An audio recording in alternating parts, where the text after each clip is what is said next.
Emperor Wu of the Jin dynasty, Sima Yan, persisted in his decision to have his son, Sima Zhong, who was considered to have low intelligence, inherit the empire. This decision caused great concern among the ministers of the Western Jin dynasty. However, emotions prevailed over reason. In his early years, Sima Yan had made a promise to his beloved first queen, Yang Yan, that Sima Zhong would be crowned the crown prince and heir to the throne of the Western Jin dynasty. Furthermore, the second queen, Yang Ji, known for her kindness and gentleness, was of the same age as Sima Zhong, with the intention that she would care for him. Sima Yan appointed Yang Jun, the father of Queen Yang Ji, as a significant minister to assist Sima Zhong in the future. Yang Jun lacked talent and renown, having only served in minor roles such as a county magistrate. Many court officials looked down on him, and some even wrote to the emperor, arguing that Yang Jun was merely an ordinary individual and incapable of bearing the significant responsibilities of the state. Sima Yan, however, believed that those with mediocre abilities and no ambition were unlikely to pose a threat. He also considered that Yang Jun, being childless, had no motive for wrongdoing. Sima Yan disregarded the minister's advice and continued to rely on Yang Jun. However, events later proved that things were not as Sima Yan had initially imagined. In the year 289, Sima Yan's health became unstable, alternating between good and bad. He entrusted the governance to Yang Jun and withdrew to the harem for recuperation.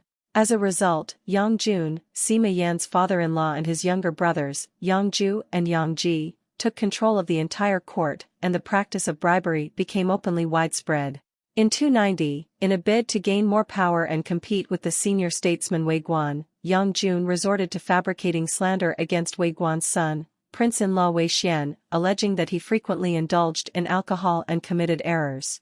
He also bribed the emperor's attendants to provide false testimony and urged Sima Yan to issue an edict to regain Princess Fanchong, who was married to Wei Guan's son Wei Xian. Shortly after Sima Yan approved this request, Wei Guan claimed that he was old and requested to retire. It was only then that Sima Yan realized Yang Jun's true intentions. Yang Jun's actions were aimed not at Wei Xian but at forcing Wei Guan to abdicate. Sima Yan summoned his attendants and questioned them about Yang Jun's fabricated accusations against Wei Xian, and they confessed. Therefore, Sima Yan wanted Wei Xian to remarry the princess, but Wei Xian had already died in grief and anger, leaving Sima Yan deeply remorseful. One day, when Sima Yan woke up from his coma, he looked around and saw that all the attendants he saw were the new ones Yang Jun had replaced. It was at that moment that Sima Yan came to realize that his seemingly honest and straightforward father-in-law was not dependable. In the past, Sima Yan had known that Yang Jun lacked competence, but he regarded him as loyal and honest. However, mediocre individuals are not necessarily honest, and this should not be taken for granted. Some individuals underestimate their own abilities. Superficially honest mediocre people, with aspirations beyond their limited talents, may simply not have had the opportunity to showcase their ambitions. Once such individuals attain power, they may undertake actions more absurd and unpredictable than those with sound judgment. Yang Jun exemplified this type of person. At that point, Sima Yan still wanted to use his brief moments of clarity to rectify the situation. He instructed Hua Gong, an official in charge of palace affairs, to draft an edict and summon his uncle, Sima Liang, the king of Runan, to the court immediately.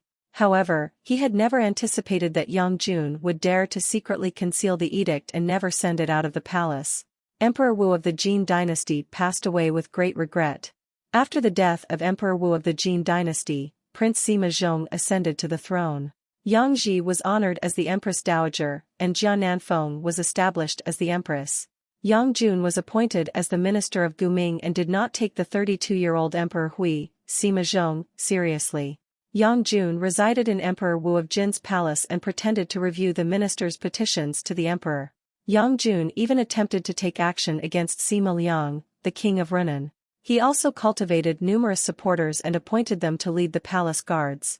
Yang Jun's reckless, illegal, and arrogant behavior angered Jia Nanfeng, who had just been appointed empress, and the Sima princes. Yang Jun's younger brothers, Yang Ju and Yang Ji, were talented individuals who understood that the Sima family held significant power, while the Yang family was comparatively weaker. They attempted to dissuade Yang Jun on several occasions, but he refused to listen and instead dismissed them, keeping them at home. In 291, Empress Jia sought to interfere in political affairs and dispatched her confidant, Dong Meng, to conspire with the imperial generals Meng Guan and Li Zhao. Their plot aimed to accuse Yang Jun of subverting the country and planning to depose the Queen Mother. Initially, they attempted to form an alliance with King Sima Liang of Runan, but Sima Liang was reluctant to take risks, offering the excuse that Yang Jun's reckless behavior would eventually lead to his downfall. Li Zhao also informed Sima Wei, the impulsive young Chu king and half-brother of Emperor Hui of the Jin dynasty, who supported the plan and participated in the palace coup incited by Jia Nanfeng. On March 8 of the same year, Meng Guan and Li Zhao submitted a confidential report to Emperor Hui of Jin overnight, accusing Yang Jun of treason. Sima Zhong was alarmed and immediately imposed martial law in the capital city of Luoyang. He stripped Yang Jun of all his official positions and ordered him to abdicate as a marquis, instructing him to return home. At this point, Duan Guang, a relative of Yang Jun's advisor to the emperor, knelt before Emperor Hui of the Jin dynasty and appealed, "Yang Jun is childless and has no heirs. How could there be any treason?" Unfortunately, the bewildered emperor remained silent, as the sudden events overwhelmed his judgment. As Duan Guang delivered the distressing news, Yang Jun found himself in a state of confusion and helplessness. Mencius once said, "A wise man does not stand beneath a falling wall." Witnessing Yang Jun's incompetence and despair, many officials abandoned him. Sima Yao, the king of Dong'an, led his troops to Yang Jun's residence, set fire to the entrance, and ordered archers to shoot arrows into the mansion. Yang Jun's soldiers scattered and did not dare to confront the attackers, resulting in chaos. Yang Jun, desperate, sought refuge in the stables but was eventually slain by Sima Yao's troops who breached the mansion. General Meng Guan and others from the Forbidden Army received secret orders from Jia Nanfeng and executed Yang Jun's relatives and supporters, resulting in thousands of casualties. Initially, the Empress Dowager Yang Ji, Yang Jun's daughter, had been aware in the palace that Empress Jia Nanfeng had initiated a coup, but she had not received any news from her father. Yang Jun, filled with anxiety, she wrote a message on silk and dispatched it outside the palace, offering a reward to anyone who could save Taifu, Yang Jun. This message later served as critical evidence for Empress Jia Nanfeng to accuse Empress Dowager Yang Ji of colluding with Yang Jun. Sima Zhong, Emperor Hui of the Jin dynasty, demoted Yang Ji to a commoner and imprisoned her. The following year, she fell victim to Jia Nanfeng's persecution and died at the age of 34 from cold and starvation.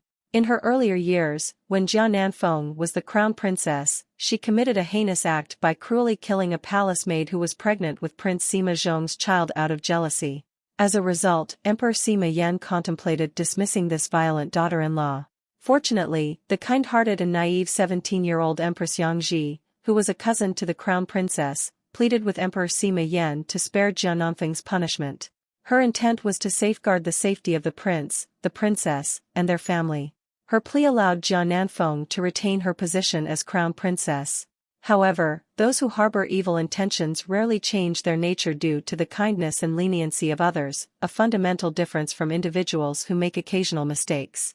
In her innocence, Yang Ji saved the metaphorical venomous snake that was Jia Nanfeng, resulting in harm to herself, her family, and the eventual power struggles within the Sima royal family, which ultimately led to the downfall of the Western Jin dynasty and nearly 3 centuries of turmoil in the northern part of the Central Plains.